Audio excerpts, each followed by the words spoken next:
kita bisa lihat kalau lihat di misalkan Instagram Nahdlatul Ulama ya, di medsosnya, kita bisa lihat bagaimana itu dirujak gitu loh oleh netizen. Bagaimana respon dari seluruh orang itu mendukung terhadap Ki Mustamar. Bahkan banyak sekali orang yang membuat template gitu, saya di belakang Ki Mustamar, itu banyak sekali. Jadi para muhibinnya tidak menerima ini, dan itu akan sangat berbahaya. Bahkan bisa jadi ya pemecatan ini mengarah kepada MLB, musyawarah muktamar luar biasa. Kenapa bisa mengarah terhadap MLB, muktamar luar biasa? Karena menurut pasal 74 ya, disampaikan ayat 1 disampaikan bahwa MLB itu bisa dilakukan apabila Rois Am atau ketua umum melanggar ADART, yang pertama. Yang kedua, muktamar luar biasa bisa dilakukan apabila disetujui oleh 50+1% dari pengurus PC dan PW. Kalau kasus Ki Mustamar ini, saya lihat membuat semua pengurus PW dan PC ada rasa ketakutan, merasa tertekan dengan pressure ini. Bisa jadi itu berbalik menjadi sebuah gerakan moral untuk melakukan muktamar luar biasa untuk menurunkan Gus Yahya. Dan saya mendapatkan informasi-informasi tadi yang sudah mulai berbicara tentang MLB, dan jelas-jelas di medsos sudah mendapatkan dukungan luas. Ini saya kira berdampak negatif untuk PBNU sendiri. Jadi legitimasi PBNU terhadap publik ini menjadi lemah. Kemudian bagaimana dampaknya terhadap Amin? Saya kira dengan dukungan dari PBNU terhadap 02 ini tidak akan berdampak banyak terhadap komunitas NU. Kita lihat dari dulu Gus Yahya dan jajarannya selalu melakukan perlawanan, selalu mendiskreditkan PKB, bahkan memusuhi PKB lah. Jadi bahasa netral yang saya kenal ini di PBNU dibilang NU itu netral. Arti netral yang kita pahami saat ini adalah menjauh dari PKB dan mendekat dengan partai-partai lain itu. Dan apa yang terjadi? Ternyata suara PKB justru tidak berkurang, malah naik menjadi 3 besar atau 4 besar dalam survei. Artinya tidak punya pengaruh apapun PBNU itu terhadap elektoral PKB, termasuk terhadap elektoral Amin. Saya kira tidak akan banyak terpengaruh, saya kira begitu. Pak Imam, yang menarik ada pernyataan dari Gus Imin soal gerakan politik gerpol, istilah yang digunakan oleh Gus Imin, atau pembungkaman yang dilakukan pihak-pihak tertentu menawarkan sejumlah uang kepada pesan atau kiai agar tidak mendukung pasangan Amin. Menteri BUMN Erick Thohir resmi masuk dalam struktur pengurus PBNU. Erick ditunjuk langsung oleh Ketua Umum PBNU Yahya Kholil Stakuf menjadi Ketua Lembaga Kajian dan Pengembangan Sumber Daya Manusia PBNU. Erick menggantikan posisi Ulil Absar Abdallah dan Hasanuddin Ali sebagai Ketua Lakpesdam PBNU sebelumnya. Hal itu diungkap Yahya dalam acara pembukaan Muktamar Pemikiran NU 2023, Jumat 1 Desember 2023. Yahya berharap pergantian kepemimpinan di tubuh Lakpesdam PBNU dapat memberikan energi baru dalam mengembangkan operasional NU. Ia pun mengungkap alasan dirinya memilih Erick Thohir untuk menjadi Ketua Lakpesdam PBNU.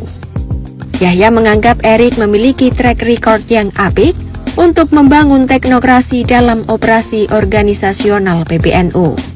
Lalu, di bawah kepemimpinan Erick Thohir, Lakpesdam PBNU juga dicanangkan sebagai Bappenasnya PBNU. Sebelumnya, posisi istimewa Erick di sekitar Yahya itu bermula sejak Ketua Umum PSSI itu menjadi anggota kehormatan Banser pada 28 November 2021. Saat itu, Erick diklaim sudah mengikuti seluruh rangkaian pendidikan dan pelatihan dasar. Mulai dari jalan jongkok, merayap, mencari baret hingga meneriakan yel-yel. Erick juga didapuk sebagai Ketua Panitia Pengarah Peringatan 1 Abad NU pada tahun 2022 lalu. Kala itu ia berduet dengan Yeni Wahid yang berperan sebagai ketua panitia pelaksana.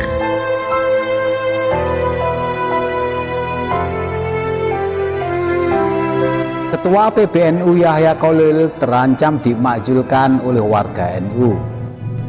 Hal ini memang wajar jika dilakukan. Yahya Kholil mengambil keputusan nyata-nyata sepihak karena mendukung 02. Sudah tak bisa ditutupi lagi bahwa Yahya Kholil ini diintervensi oleh Jokowi, sehingga tindakan yang diambil sudah tidak rasional lagi. Anda kira masyarakat ini bodoh ya Pak? Sehingga dengan tindakan ngawur sampean, masyarakat tidak bisa menilai. Anda nyata-nyata sudah keluar jalur. Pembelaan Anda terhadap rezim sudah terlalu vulgar. Sepertinya Anda terkena jerat sandera politik. Bagaimana kabar izin tambang yang diserahkan kepada PBNU? Belum kenyangkah Anda? Atau Anda memang merasa berutang jasa pada Jokowi sehingga Anda menjadi sandera politik? Di tengah kontroversi seperti ini, Anda malah memasukkan Erick Thohir dalam struktur NU. Ini semakin memperkuat dugaan bahwa NU sudah diintervensi Jokowi. Menanggapi video kedua tentang buzzer kelas Coro ini sudah 2 kali membuat janji. Mari kita kawal dan kita aminkan semoga 01 menang. Jika menang nanti, orang ini kita serbu rame-rame. Imin lagi. Lo kagak jadi, lo kagak jadi wakil presiden. Kalau sampai lo jadi wakil presiden, gua siap digantung di Monas tuh, tuh digantung di Monas. Program lo selepet, mana bisa menang. Oke. Halo, Mbah Amin Rais, apa kabarnya? 1.000.000% jagoanmu Anies Baswedan tidak akan mungkin jadi, Mbah Amin. Percayalah sama saya, jagoanmu tidak jadi presiden. 1.000.000% tidak akan jadi, Mbah Amin. Kalau sampai Anies Baswedan jadi presiden, Jakarta Solo saya akan jalan kaki sambil engklek. Bonus oleng gini Mbah Amin, gini engkleknya gini. Oleng gitu, Mbah Amin. Jagoanmu nggak jadi. Percaya deh, Anies Baswedan tidak akan jadi. Kalau sampai jadi presiden, Jakarta Jogja saya akan jalan kaki sambil engklek plus oleng, Mbah Amin. Oke. Saat Prabowo ke RSJ, jadi ceritanya hari Minggu kemarin Prabowo dan rombongan berkunjung ke rumah sakit jiwa RSJ di daerah kawasan Jakarta Barat. Sampai di rumah sakit, Prabowo dan Gibran serta timnya melihat begitu banyak pasien RSJ yang mengangkat 2 jarinya sambil berkata, 2, 2, 2 kepada Direktur RSJ. Prabowo berkata, apakah Anda menyiapkan ini semua sebelum saya datang? Kok semua pasien mengacungkan 2 jari? Tidak Pak, ini semua spontanitas saja. Begitu mereka tahu Pak Prabowo mau datang, mereka lakukan itu, jawab Direktur RSJ. Tapi tiba-tiba Gibran melihat ada beberapa orang yang sedang mengacungkan 1 jarinya.